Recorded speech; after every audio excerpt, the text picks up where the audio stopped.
We have a lot of partners that we need to talk to with Tales of the Valiant around the corner, and I want to make sure that we are talking to as many as possible. So we're taking some extra time out and doing meetings and interviews with everybody who is part of the project Tales of the Valiant. So let me move my camera here. I see I am out of focus and out of center. I moved my desk yesterday to clean. This is what happens when you move your desk to clean, everybody. So I don't have any news today. We did news on Wednesday when we talked to Dot. Instead of doing that, we're just going to dive into the interview today. So in chat, we've already put up the Kickstarter that's coming along with their website.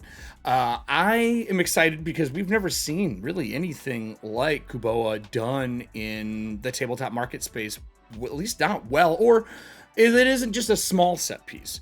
And this one, we're getting an entire setting with some incredible art, and I can't wait to see what they do. They're running their Kickstarter again right before ours. It's this May, right? Am I correct in saying that? This May?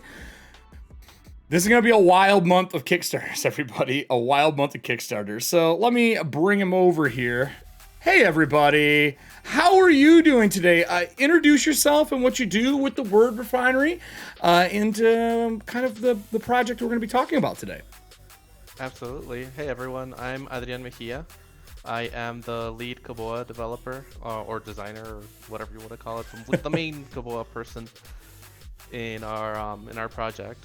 That's my main role with the Word Refinery, and I've been doing a lot of Koboa. As I mentioned, we have been making art, writing. Well, right now we've mostly just been getting our Kickstarter ready and looking at all the awesome products we're going to offer. But yeah, it's a brief intro of me. I'm from Ecuador. Yeah. Before the show we talked, you get to do international moving. Lots of fun, right? Oh yeah, that's super great. Yeah, it's the best time of your life. So before we jump into the project, I'd like to talk about the Word Refinery a little bit.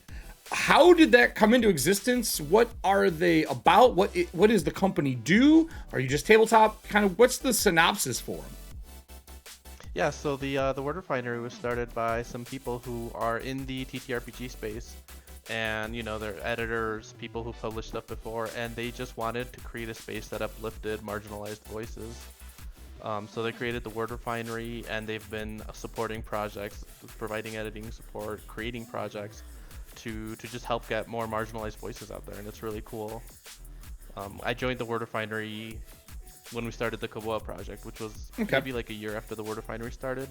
So they're more of a resource then to help with the whole idea of not only just marginalized, but I'm assuming a lot with like language barrier and getting things in translation. Do they handle that as well, or help you find people for translation? No, there hasn't been much done with translation directly with the Word Refinery. Oh, okay. So do they help source anything? Do they help get artists for you? What else do they do to kind of help make projects come to life?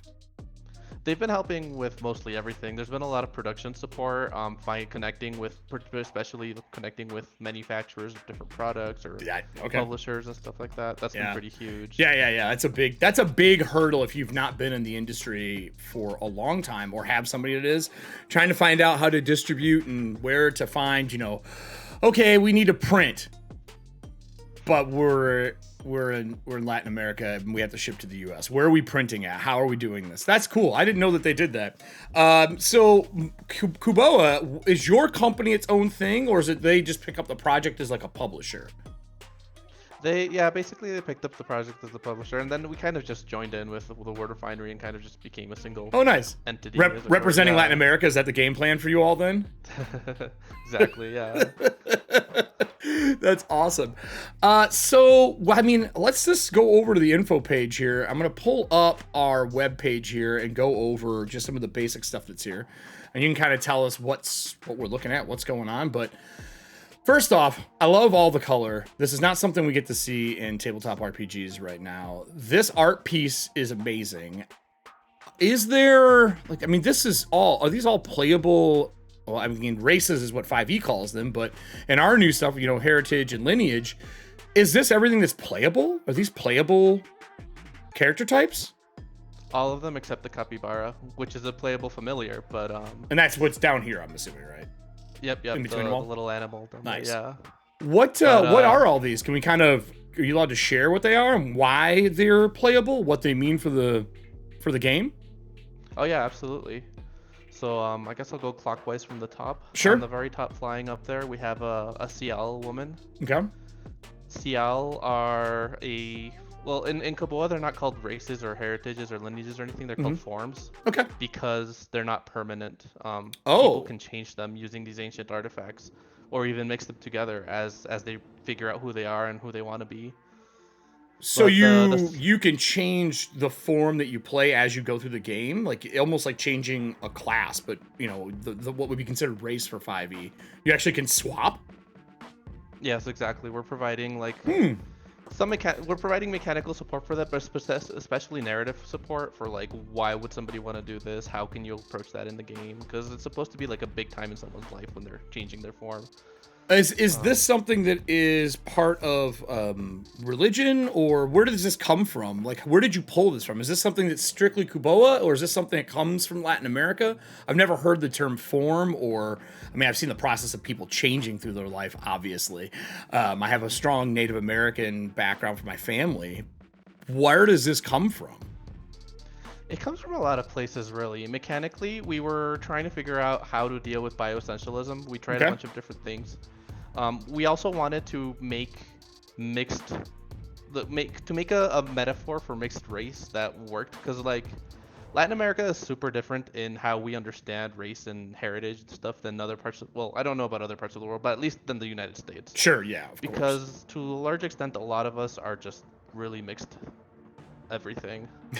I mean, hey, that my favorite dogs have all been mixed everything. Like any person who is everything has got more of everything. That's the best.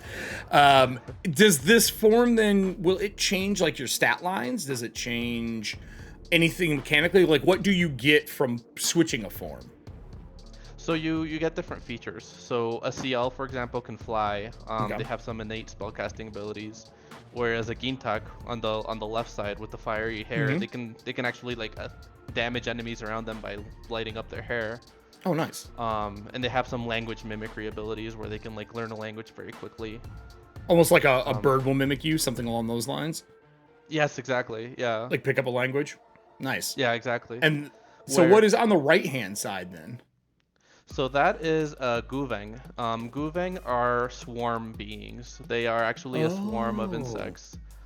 And they can turn into a swarm form and fly around and, you know, do things that swarms do.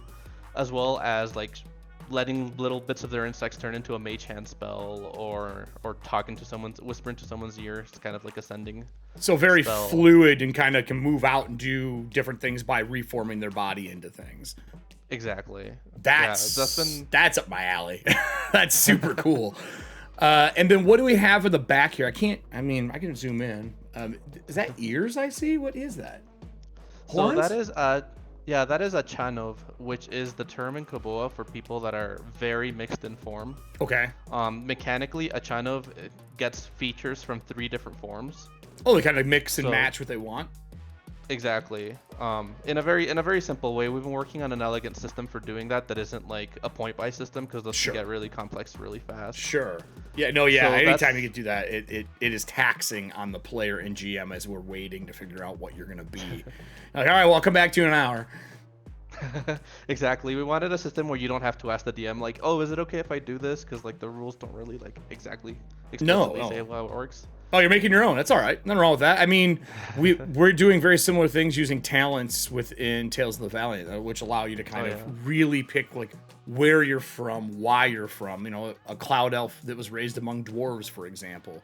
So that's pretty awesome. I love that. I like when you have options as a player, and actually as someone who GMs full time, for a player to have options to really pick what they want. Because at the end of the day, I want them to enjoy their story that they're writing and playing with with the group. That's cool that you get to kind of pick those things out.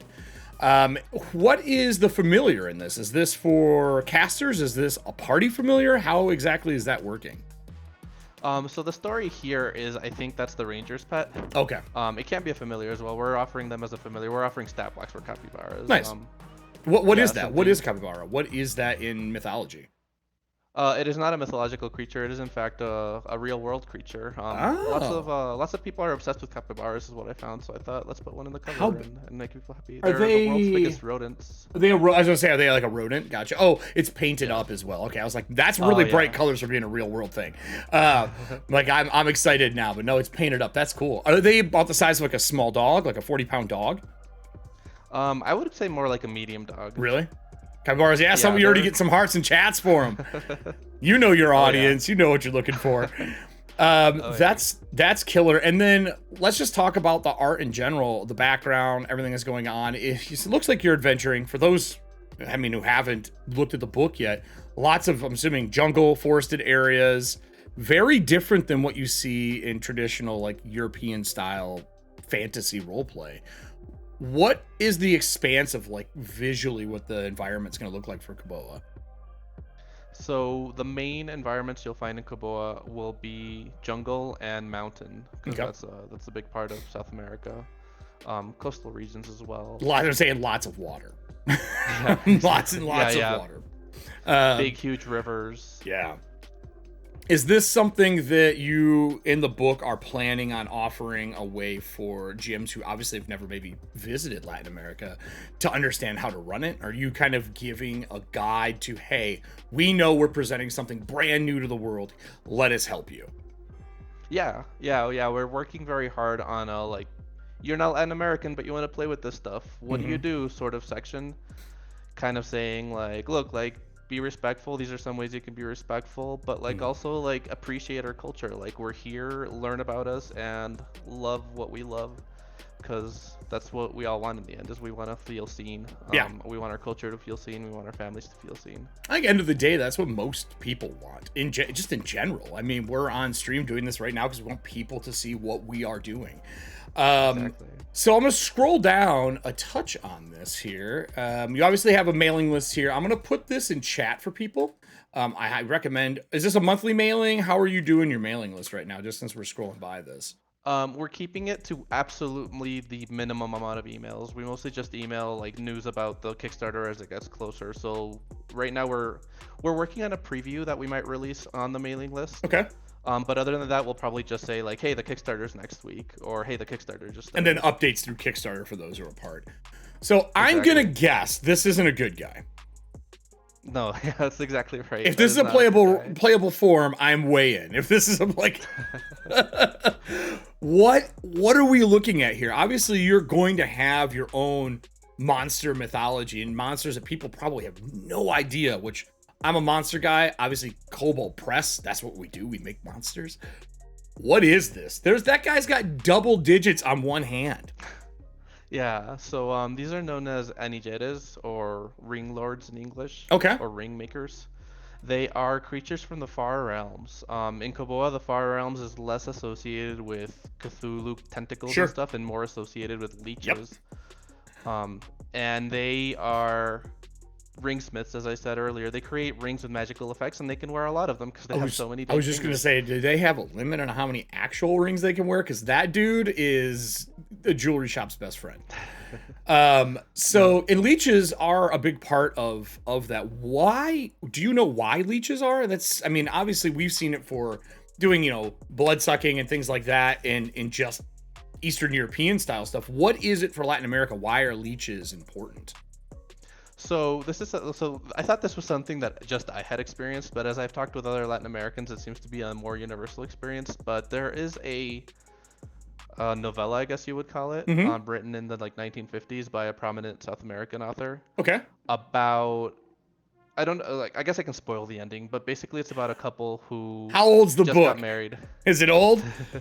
It's like, yeah, it's very old. You can spoil it then. It's all right. This couple gets married, but one of them keeps getting like sicker and sicker every day, and they're trying to figure out what's going on, and they're doing everything they can. They're getting rid of everything they think might be making her sick, but she just keeps getting sicker and sicker, and the doctor says like, you need more rest, like you need to be sleeping more, you need to fight this. But eventually she dies, and when they're cleaning up her room, they pick up the pillow, and it's ridiculously heavy, and this giant leech falls out. Oh, okay. Yeah, and then the story switches from like a narrative to just like what looks like a page of a science textbook about this special kind of leech that infects chickens, and then usually like is on their feathers and like ends up inside a pillow and like sucks people's blood when they go to sleep. Oh, that's wonderful. So anyway, this is a very well-known novella in South America, and everyone I've talked to, whenever I say like, yeah, leeches are a big thing of this, they're like, is it because of that story? I'm like, yes, it's because of that story. Like, it lives rent-free in all of our heads. It would appear, at least with the people. So this is like childhood stories. Like everybody out there has heard this story. Like if you're in Latin America, there's a good chance you've heard about the leech in the pillow. That sounds like a really bad Disney movie. It's very likely you've read it in like your Latin American literature class. Sure. I'm familiar with it from friends of mine who are running a game. Their leeches are amazing creatures, as weird as that is to say in real life. But the fact that they are like the big bads is cool because I can kind of see a face in this. It looks like. Mm-hmm. Is that that what that is? Yeah, that's something the artist added, which I just love. It's really coloration to look like a face to conceal the fact that it's like the skin's stretched over it almost. Exactly. Oh, that's amazing. Is there a lot of horror elements to Koboa? Is there a horror-esque setting to this fantasy system? Or setting, I should say? There are some horror elements. We leaned pretty hard on that whenever it comes to anything from like the Far Realms or whatever, because horror is such a big part of Latin American literature in the modern times. So we aren't just basing things off of like mythological creatures or creatures from like way back, but we're also looking at modern interpretations of Latin American stories. Oh, okay. So you're just reinterpreting it into fantasy, like things that are real now. That's awesome. Exactly. Is that kind of, you said that's why the forums exist, so people can feel a part and akin to whatever they have. All right, there's some love put into that. That's not just let's grab things from the past. Like you're actually trying to make this feel contextually important to right now. Yeah, exactly. That's awesome. So in this, it says South America setting for 5e, Project Black Flag, which is now obviously Tales of the Valiant, and PF2, which we have a lot of friends out at Pathfinder as well for Paizo. What made you pick these three, mechanics for what you wanted to do for Koboa? So when we started, we thought, okay, like most Kickstarters are 5e. Let's just do 5e. Is that what you played at home already too? That's where this project got started. Like this project got started as a 5e campaign. So it seemed very straightforward. But then the like things happened with Wizards of the Coast, like the whole OGL thing happened, and we were like, you know what, like 5e is not necessarily like we don't want to put all our eggs in one basket. And just as we were trying to decide what we were gonna do, Black Flag was announced, and I was like, this actually sounds really awesome. I want to be a part of this. I talked with the Word Refiner friends, Sean, and I was like, Sean, like, do you think we can get into this Black Flag thing? And very quickly, Sean was like, yeah, definitely. Like, I've talked to them, and we want to do something, and that was really exciting for me. And once go ahead. I'm sorry. No, you're good. Go ahead. Once we were out of we're doing a single system thing, we were like, well, let's add Pathfinder 2, because that's also like a very popular one. And kind of I just want as many people to experience South American creation as I can. So we've kind of been thinking about like what systems can we be on that could achieve that. Right. Are you having to learn some of these systems, or did you bring people on board that already know them to kind of help build the process out? I'm like obsessive about everything, so I have been learning these systems very quickly. That's awesome. But I also intend to have a PF2 expert come in and a Black Flag expert. Well, sorry, I keep saying Black Flag. A core fantasy roleplay expert. Don't worry. Come in I do it all the time as well. I've been having to say it for months, and now it's TOV or Tales of the Valiant. Yeah, I keep messing it up too. Do not feel bad. We know it's a rollout for everybody. Yeah, but I'm trying to become that expert because, like, I've had as long to learn about it as everyone outside of Kobold Press. So I figure, hey, I can probably become that expert. But if somebody comes along who is better at it, then we'll definitely ask them to help us do the conversion. Well, I'm going to play this and mute it in the background so people can see it while we're talking, because this is pretty cool. This is your Kickstarter trailer intro, correct? That is correct, yeah. I'm very excited. I'm going to mute it because I don't think anybody will hear it over top of everything we're talking about anyway. But at least the visuals, because the visuals are gorgeous for this. So as this was being produced and you were making out the animations for this is obviously a storyteller telling everybody about Koboa. Where did this trailer come from? Was this like a group consensus, like a group project? Everyone sat down and said, these are the things that Koboa is to me. Let's make it a trailer. How did you build this out? That's pretty close to exactly what happened. Yeah, we thought we want to make a really cool trailer. Let's talk about what, what is special about this project, what we want to see, what we want the world to know about this project. And then a very skilled writer in the team, Daniel Delgado, a Quechua indigenous guy. He wrote the script, and we kind of like helped put everything in there and kind of make the narrative make sense and stuff. We talked about like, oh, it should be a story told by like a grandma to her grandchildren, and maybe it should be non-linear and all these other things. And honestly, we had way more ideas than we could. It just means more trailers. Yes, exactly. It just means more trailers. That's all it is. That's all it is. I love some of the visuals that are on here. I love learning about other cultures. I traveled a lot as a bodyguard. We talked previously, just like for a minute about it. And I got to visit Latin America twice, I think, during that time frame. But seeing all of this brought into something that now I can bring home and run with friends and family is really cool. Educating people on how to play in these spaces is important. We've seen it happen, especially in the last 10 years. I think people have been becoming more sensitive to what they're running and how to run it properly and pay homage the right way instead of abusing the way. Are you going to have like hey, we recommend reading these books, maybe watching these TV shows, listen to this grandmother tell a story? Is there anything that you're going to put in the book that kind of helps with that part of it, like learning the culture before you run the culture? We haven't actually talked about that, but that's a really good idea. So yes, we will include that. As of now, the way TV and media is consumed when you travel is very different, and what is consumed is very different. So I would love to see that to help people feel comfortable running it, because nothing's worse than a bunch of people feeling uncomfortable running a game system because they don't feel like they know it well. And this is something that there's so much history in it that they could learn it if they just had the right tools and things to jump on to learn. So this is the Kickstarter page. Oh, you even have forms down here. I should have just scrolled down. But I wanted to talk about this piece. I saw this. I love color overlays done like this as a graphic designer. We have a lot of forms that are on here, and is there any forms on here that we did not see before, or are these the same forms with just different characters? There is one form that's different, and then the Chand of character combines different forms, so I guess that's different. But the form on the left is the Cadwat form, which is a form made by people who wanted to go live underground. So they created a form that was very strong and underground. Like it has very good dark vision. It's very sturdy on its feet, and it can transform into a being of pure energy for a few minutes a day. Makes it easy going through cracks in a wall. Exactly, and also go pew pew pew. Yeah, and Eldritch Blast. Who doesn't want it? Exactly. So there's that. Why all the colors? Is this significant to something?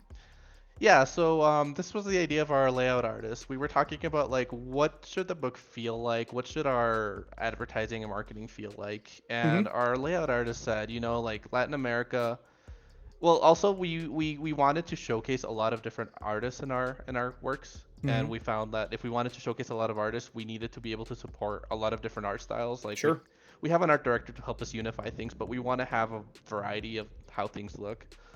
And our layout artist was like, that's kind of very Latin American. Like we are like a mesh of very different things that clash, but we somehow make it look good.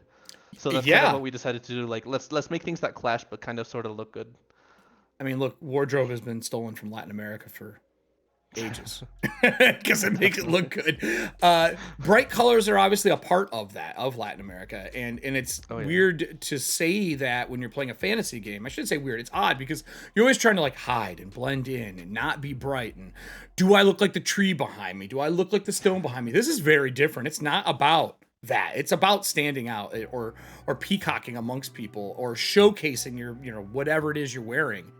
Are you going to have mechanics for how social combat is handled in this? Because I feel like if hiding's not the key, standing out and talking to people is.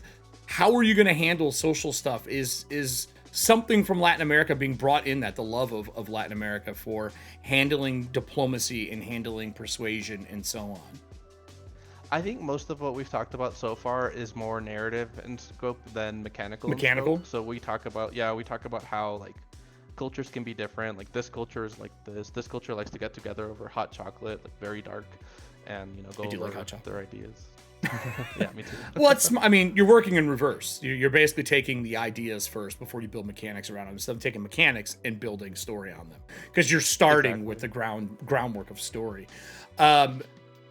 When we're looking through the next piece, I'm going to switch us over to some artwork that we have here. And then I have a question while I'm getting things set up on the back end here. You can answer while we're doing this. Do you, when you started building this book out, how big was your team when you built the group to build Koboa? And have you already started growing the team? Or is it the same size? The team's been growing so much, yeah. I mean, at first it was just me. I made a whole bunch of mechanical things for my players. Mostly I came up with like races, then I came up with a point-buy system, then I came up with forms.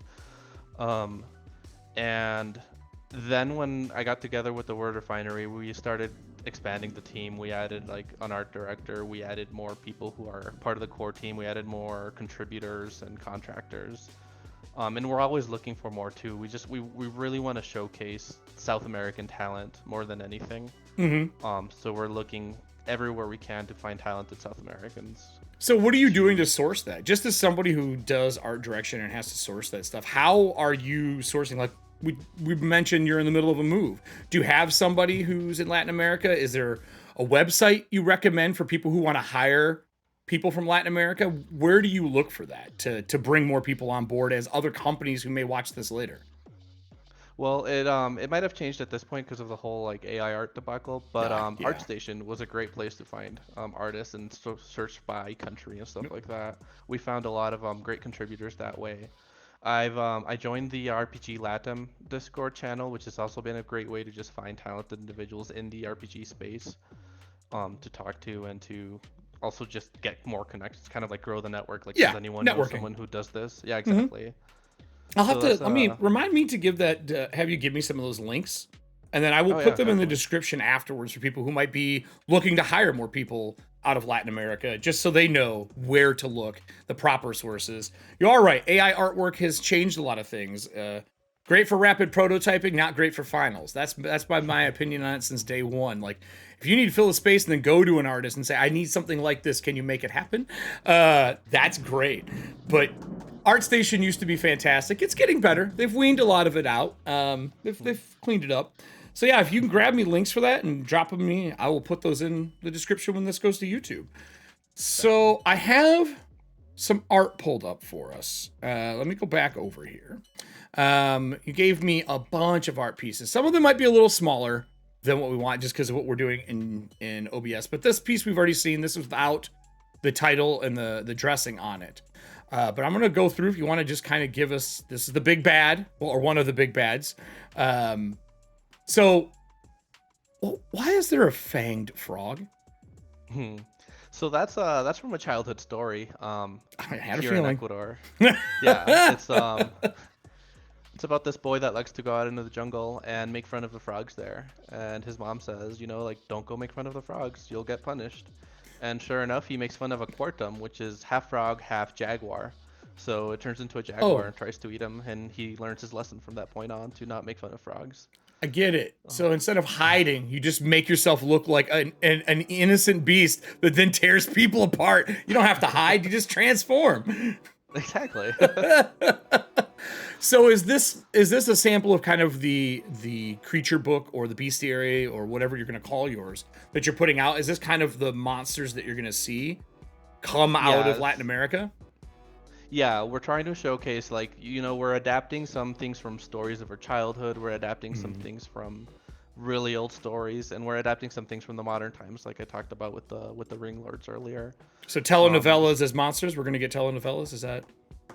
No? Oh, yeah, we've had some ideas for that, actually. Are you serious? Yes!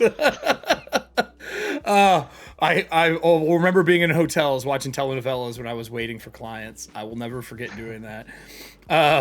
My girl was a huge fan of General Hospital back in the day. I was like, have you ever seen a telenovela? It changed the relationship dramatically. Awesome. So this one's a little bit smaller, just because the art piece. What is this? It looks like a tree mixed with a fungus. It's a very different growth. What is this? Is this a creature? Oh, it is a creature. I see a face. Yeah, this is a spirit of the forest. One thing that we're trying to do too is giving our artists a lot of freedom. Mm-hmm. So one thing we've been doing with like our main artists has been telling them like, we have this budget. We call it the do whatever the heck you want budget. Awesome. And one of our artists made this with them because he's been studying a lot about like some creatures that are the Chilean creatures that live in the forest and stuff. That's super cool. And he wanted to create this. So it's kind of like a spirit that lives in the forest that is not an enemy. It's more benign, kind of like an avatar. Well, and you said that a lot of these are based on stories. Correct me if I'm wrong. A lot of those spirits were like guides or bouts of wisdom that you would go to figure out how to handle or do things. Isn't that kind of how most fairy tales go, or most stories go? Is that kind of what this is? Is it more of a guide and a guardian than it is being an aggressive spirit? Yeah, I'd say so. Absolutely. Yeah, I agree with you. They said very big storybook feel. I love this piece. I didn't realize I had a face when I first looked at it. That's awesome. It's like like broccoli and a tree got together and made something better. It's so cool. So the next one is a close-up of the form that can fly. The CL. Yeah, the CL. Is the wings and stuff for this, are they bright and colorful? Are they moths? Are they energy? I'm not sure. Like, does everybody get their own set of wings? Like, because if that's the case, people are going to fight over who gets to play the flying form. That's going to happen. So CL have limited flying. They can't fly for a long period of time, but they can fly around like during their turn, for example. Oh, okay. Yeah. Help them with they have quick height jumps and things like that. Exactly, positioning, stuff like that. Because flying tends to be a very controversial thing mechanically speaking. Yeah, I don't mind it. I mean, but some people don't like it. 3D movement in a 2D space is sometimes difficult. Yeah. Are there any other powers besides the ability for them to fly that comes out of the story element of this form? What else can they do? They also have some power over light. So they got some spells like Fairy Fire or Light that they can cast a certain number of times per day. And those are the main elements that we put into them.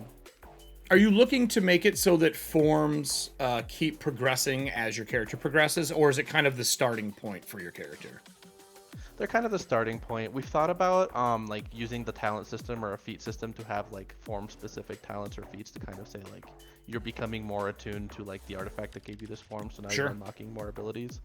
But we're not 100% sure yet, especially if you can change forms.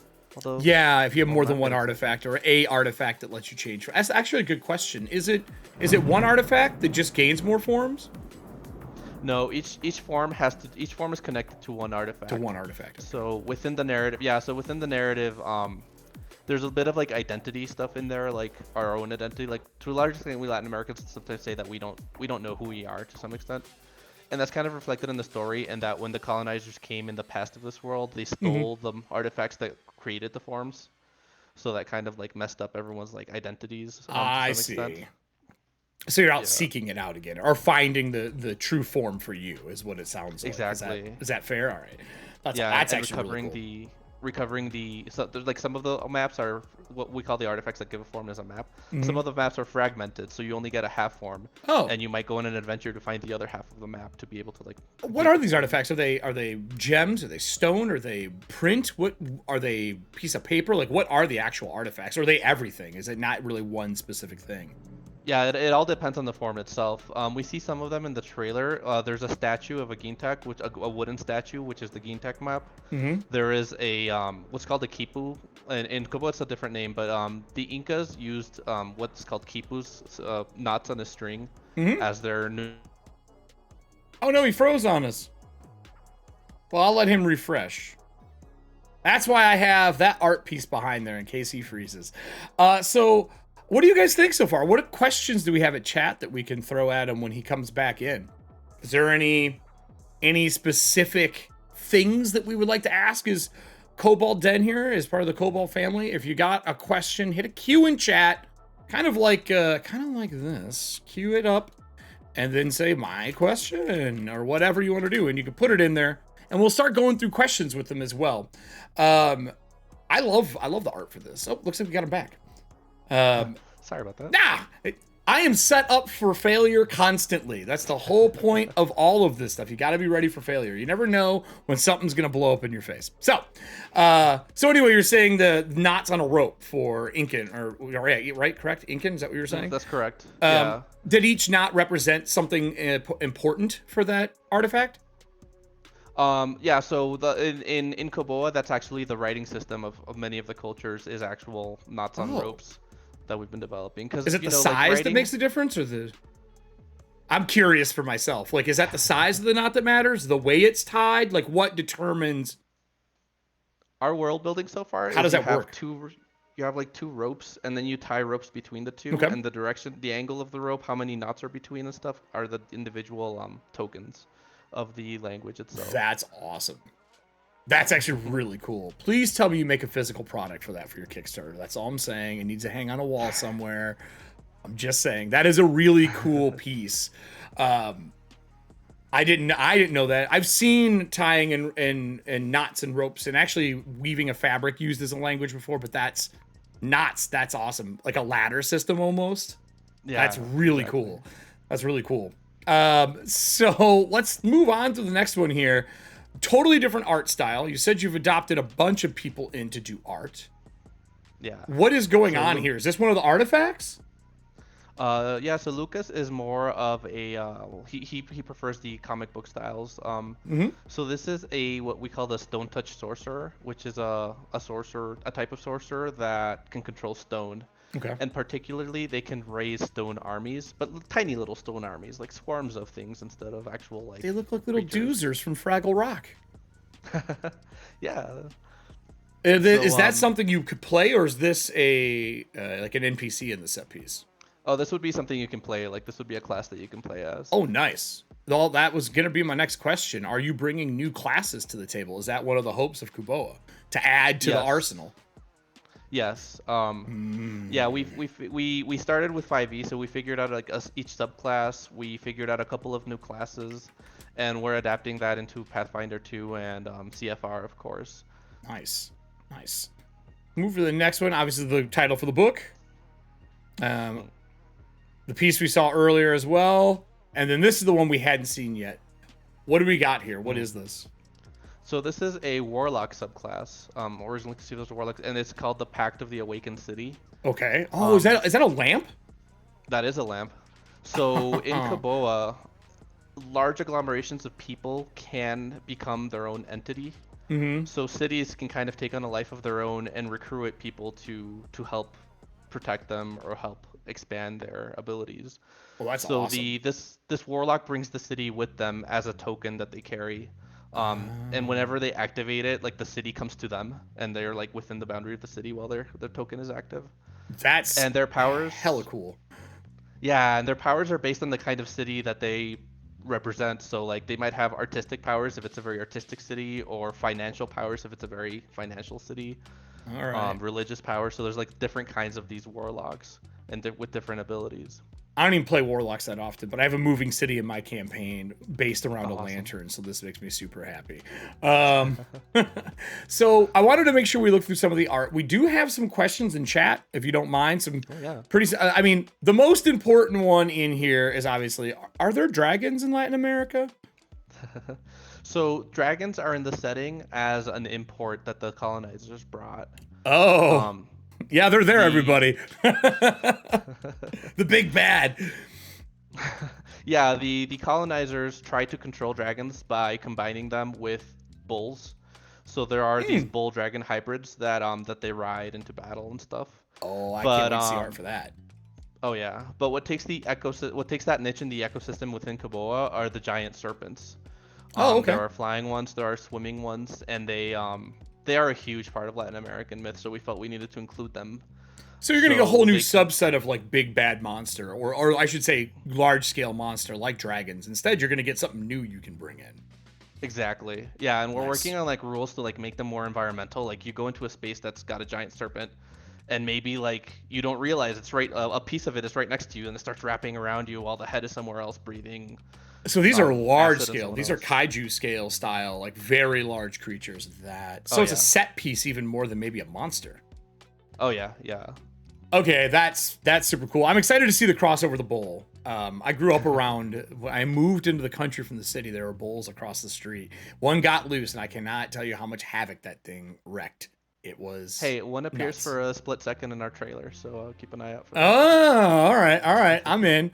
Another one is, they want to ask, this is from Mist Realm.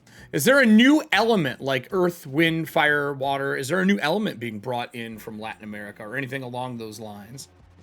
Not quite within like the concept of like the things that are the basic building blocks of existence. Okay. But we do have something called mage gold, which is a mineral that is magically charged and is used to create magic items. One of the main reasons that the colonizers came to Koboa was to extract mage gold, to create their own magical items and strengthen themselves.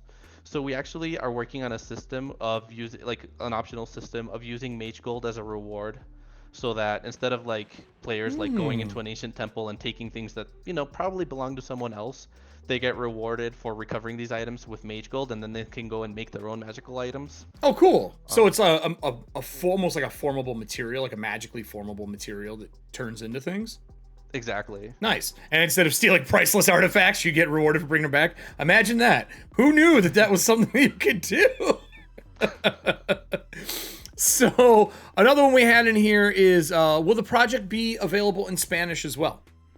Yes, we will translate the project to Spanish and Portuguese. That is not a stretch goal. That is a default. Just anyone default. who gets access, anyone who gets access to the PDFs will get the PDFs in English, Spanish, and Portuguese. Oh, cool. And so then I could share it to, I live in a very large Spanish speaking community out here. So now I can have friends that don't read English the best because it's something they've never had to do. I can give them a copy of the book. Exactly. That's awesome.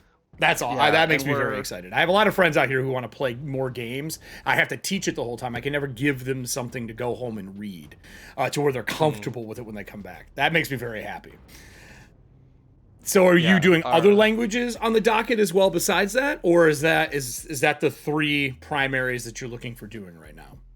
We're talking. We've worked a little with a Quechua translator, who actually translated our teaser video to Quechua. Oh, nice. Out there on YouTube, and we would very much like to have a Quechua translation of the books, but he's very busy, and maybe down the line. Have him do that. We're hoping that'll be a possibility, but we're still working out some details there. That's awesome. So I have some from Kobold Press to you. Obviously, you were interested in doing something after the whole OGL debacle. You've picked up Tales of the Valiant and Project Black Flag, and obviously, as of I think today, right? Today was the big release. The packet came out today. Am I correct? I think so. I should check my website.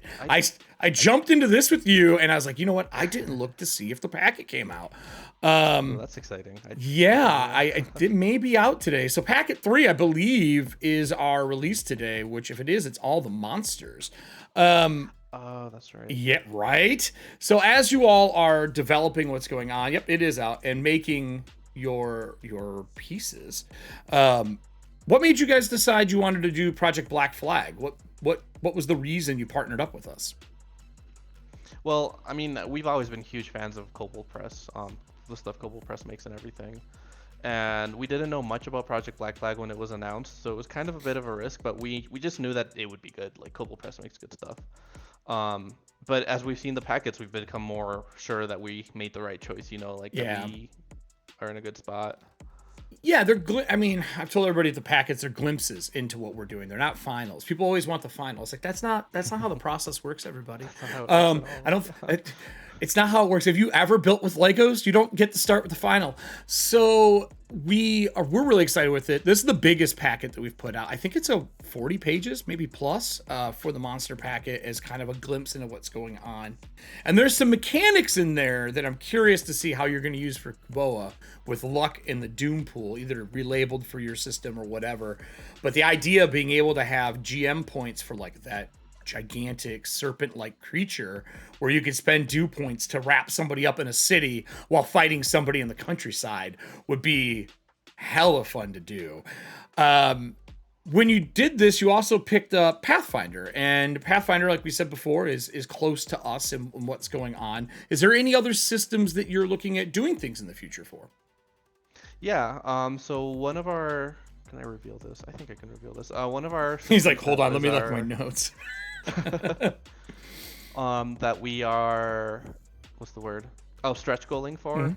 is the Coyote and Crow system. We Oh, talked to the nice. creator, and yeah, and we're hoping to be able to offer Koboa with the Coyote and Crow rule system as our work. You know, we have a lot of indigenous people on our team. Mhm. It's very based on indigenous culture, and we feel a good link with the Coyote and Crow people. It'd be very odd if you did not do something with them. I think it's you have to at this point. So that stretch goal, then everyone's got to get you to the stretch goal is what I just heard.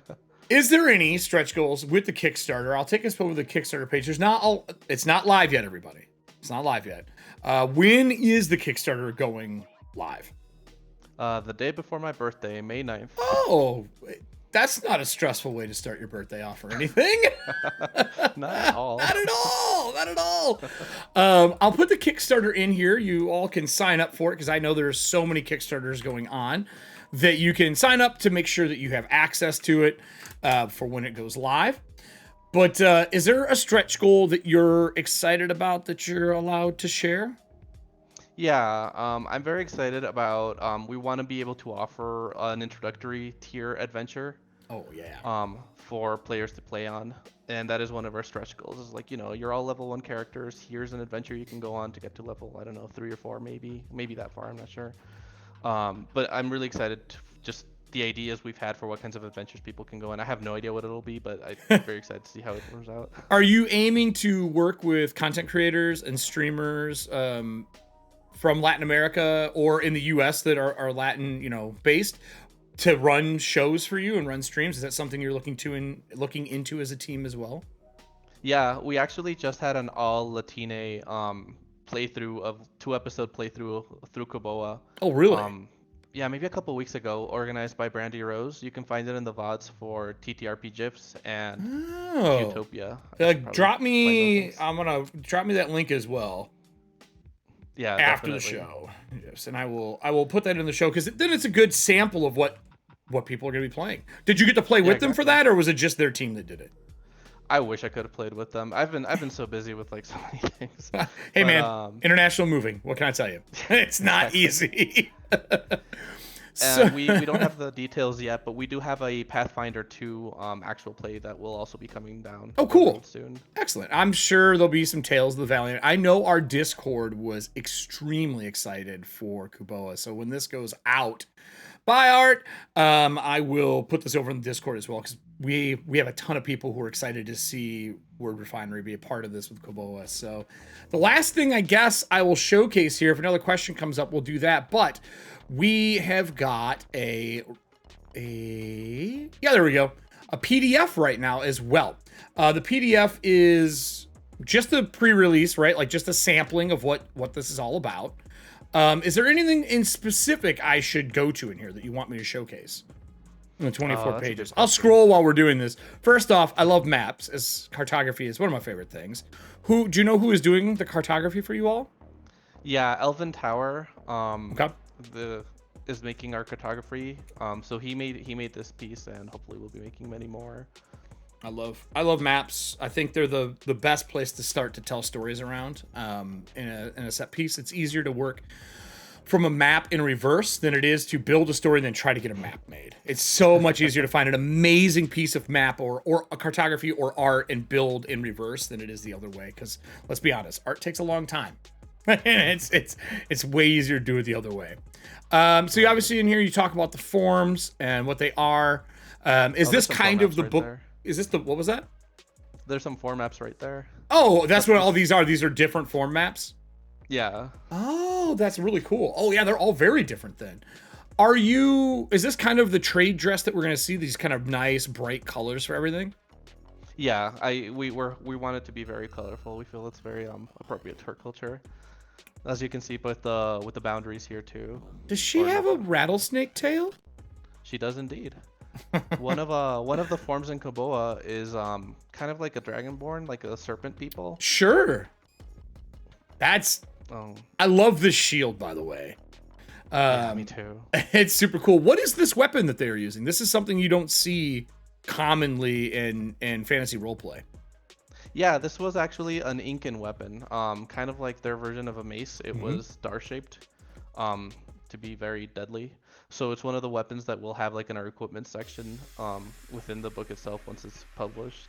That's awesome. I swear, I feel like I had a character that uses in the past. Wasn't this also used for as a tool as well, if I remember correctly? Not to my knowledge. I thought the curve was used for something for tooling, or repairing. For repairing, I thought it was used for repairing. There was a tool that I had, or a weapon that I had somewhere out of Latin America, where it was a smith weapon and also made for like, I can't remember if it was stone carving or something along those lines, and I had that curve on it to like re-round things that you damaged. This is awesome as well. I love that the dress on the side changes as well. Is there a significance between these two trade dress pieces? Like why you have the two different patterns? Well, each form has its own pattern, and each pattern is meant to reflect a little bit of the cultures or the stories that we're being inspired from. Oh. And his feet are backwards. Yep. This is a very well-known creature in Brazilian folklore or story. I should say stories. Folklore isn't the right term. Yeah. But stories. yeah, they have backwards-facing feet, so that you can't track them down because they look like they're walking. Why have I never done that? That is a genius. That is a genius idea. I can't wait to see the spell that twists your feet backwards so that you can't be tracked easy. Who knew pass without trace turned your feet around? Oh, I love that. Oh my goodness. Right? So as we're scrolling through here, this is one of the forms we spoke about earlier. I didn't realize that they were like that. You say you can get pieces of them. This is just a sample as well. And then we get into the next one. This is probably the form I'm most excited about. I love the idea of insects and swarms as a body type even. This is, again, obviously their trade dress is significant to them. Why is this trade dress significant? Is this something from history somewhere, or is it something that is made for this? Yeah, so well, it's inspired by some indigenous, particularly Andean textile patterns. Oh, okay. From the Andes. Because the creature that this is based off of is from stories within the Andes. Oh, okay. That makes sense. I love, again, the swarm form is just, also it's fun to say. It's such a cool concept. Is there anything special about this form that we didn't touch on now that we kind of got them on screen? I think I went over a lot of it. Like they get like they can choose like a spell that's like Mage Hand or Sending, and yeah, it's just really exciting. I can see he has a flute too. Is this how does he play a flute? Did the insects blow into the flute? Yeah, a bunch of little insects blow into the flute. Just wings, just batting on it. Yeah, one of our first playtests actually had a Guveng bard, but this bard decided that instead of playing an instrument, a little insect would fly over to someone's ear and say inspiring things into their ear to kind of like give them their inspiration. I would have done drums and had the bugs play them, but that is amazing. Oh, yeah. That is super cool. For those who just joined us at the raid, we're ending our time here in a few minutes. But if you have any questions about this, we're talking to the creator of Koboa, or one of the creators of Koboa, Latin America inspired set piece. They're going to be using Tales of the Valiant, PF2 and 5E as their mechanics right now, with some other in the future, and their Kickstarter starts in May. They're one of the partners for Tales of the Valiant. So this is the piece that I remember looking at. That is a very large version of what we would think is a manticore or a chimera, probably a chimera. What is this? So, remember I said that serpents are a big part of many stories in South America? Yeah. One of those serpents is not just a serpent, but it has two heads and the wings of a condor and the tail of a fish. So since we already had like these serpents as like taking the ecosystem place of dragons, we thought, well, let's have one that's a little more dragon-like, but maybe a little more chimera-like too. That is and it kind of frightening. Definitely. It kind of plays off as two opposites thing. Like it's breathing fire, it's breathing water. It goes to the overworld, it goes to the underworld. It's kind of like the story that it lives. Yeah. I mean, just size-wise, this thing is huge. And you have is this stats for it? Oh yeah. Oh boy. Oh no, the thing. Oh, that's this. That's right in the preview. Yeah, that's something different. Yeah, I was like, I go, no, there's no way it's large. That thing is colossal. That's awesome. And then this thing of nightmares. What is this thing of nightmares? Is this your Bigfoot? What is going on? It's very Bigfoot-like, yeah. In there's a story of a creature called the Mapinguari, which some people say is based off of like giant sloths. I don't know if you've ever seen a Megatherium, but those things are huge. They are really big. So people say like some people think like, oh, maybe like ancient people saw the one and it became like the story of this giant creature. But they're very hungry. They eat everything that they can find, and that includes you. So if you're ever going down the forest and suddenly the trees don't have leaves, it's because something's been eating them, and you should try to get out. If it's higher than you can reach, you should probably leave. Yeah, exactly. That is wicked looking. I love anything that's a cyclops. Anything that has one eye. I don't know why it always strikes home for me. And then you have a lot of almost like, I say Avatar-esque. I'm assuming they pulled from that, but mixed of two different animal types. Well, mixes of animal types are very common, at least in South American stories. And we wanted to have some cute things, so we might have played up like their cuteness factor a little bit. You're like just dialed up cute a touch. That's when you're looking at them. When you look away, they're not cute anymore. They're just exactly really scary. And you got obviously our frog we were talking about before. This is the two. This is a boar, I'm assuming. Yep, a boar with stone skin. Yep. Giant boars, very well armored, very trainable by some cultures. Nice. And then what is this? Is this the big bads? Is this the common like your orcs for your set piece? What are these? Yeah, so we kind of wanted a few factions that might be villains more often than not. Sure. Within the game, but we didn't want them to belong to like a single race or form or whatever. So we thought, why not an ideology? People in Kobold are saying we still have to deal with neo-conquistadors, because that ideology is coming back. People are talking about Larenzen supremacy and wanting to see the continent change in different ways culturally. And maybe taking up arms for the extremists. So we created these to represent that. It makes this a much more rich set piece, I think, as people can learn where this stuff comes from and why it is. Just like it is in any other setting that people learn. The more you know the background, the more involved you can be, the better stories you can tell. This art piece is really cool. Are they wearing boots and armor, or is that part of them?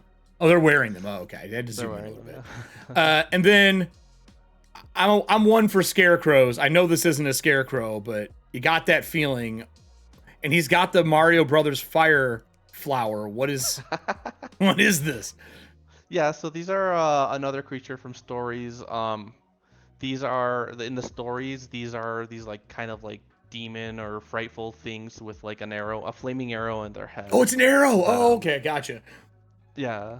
Sorry, I was wrong about the flower. I just saw the flower. Oh, that's fine. No, so yeah, so sometimes we get inspired by like really nerdy thingies, so we thought, why not make it a creature of like fire and shadow? Yeah. Yeah, why not? Why not make it more horrifying than it was before? Afraid of the dark? How about some fire? Exactly. So this was the packet. Is this something you're gonna be able to download when the Kickstarter comes out to look through? And obviously, I'm assuming this is going to kind of get bigger and bigger as the project goes forward. Is this something that people are going to be able to pick up here right before the Kickstarter or during?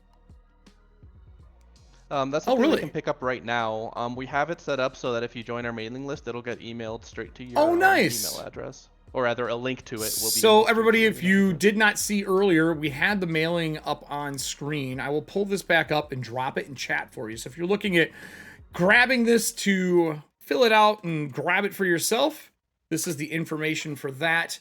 I think we answered all the questions. Again, Dyson, thank you for the raid. Dyson Legos is an amazing cartographer. Speaking of cartographers, do you have anything else you want to talk about or say before we close out the show today? I just wanted to say thank you so much for the space. Oh, of course. This is a really exciting project. We're really happy to see people responding to it and the support. And I just hope that this inspires more Latin American people in fantasy, because I feel like I rarely see Latin American representation in that. Yeah, it's odd. Like, again, for where I live, the fact that there isn't more of it is just wild to me.